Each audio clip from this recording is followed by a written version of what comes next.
Hi, I'm Avery Davidson. Thank you for joining us for This Week in Louisiana Agriculture. Kristen Oaks-White will join us a little bit later in the show. Sugarcane takes a long time to grow, and one small issue can ruin a whole crop. The sugarcane borer is one of those issues, and as TWILA's Neil Melancon tells us, it's something that needs constant attention. Randy Richard is a man looking for a problem. While that sounds like a fight, it's a fight against this. It ate the meristem, the growing point, and that's what caused the dead heart.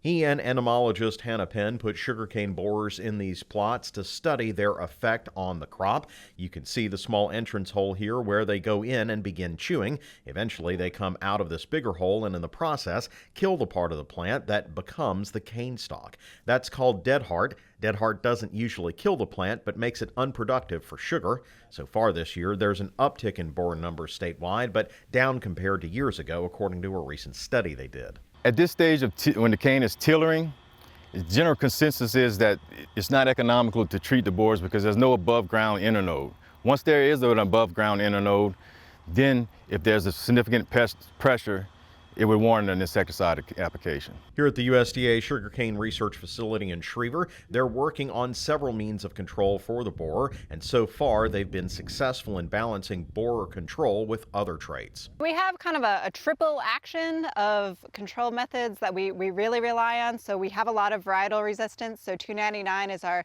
biggest variety in terms of acreage because it stubbles really well, but it's also very resistant to the borer across the board. Some of the newer varieties like 885 coming into use, they're a lot more susceptible to the borer. And then of those, we have the consultants that go out and check, and they will spray the acreage, but the actual total amount of acreage per year is a lot lower than you expect that actually gets sprayed with the chemical because people are really good about treating them when there's a threshold and using resistant varieties.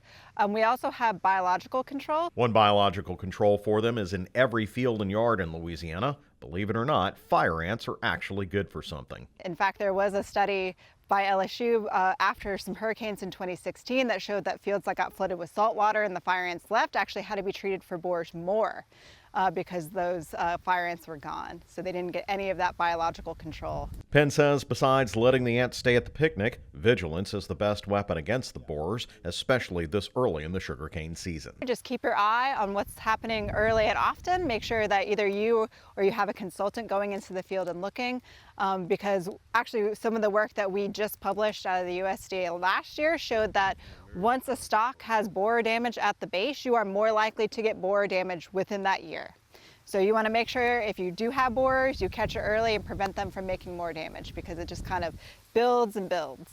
Now, while sugarcane borers aren't bad this year, they can easily get out of control. Without monitoring fields and research efforts like the ones done by USDA, these fields could look a lot different. Reporting from Schriever, I'm Neil Melancon. Sugarcane planting usually begins in August with harvest late September of the following year.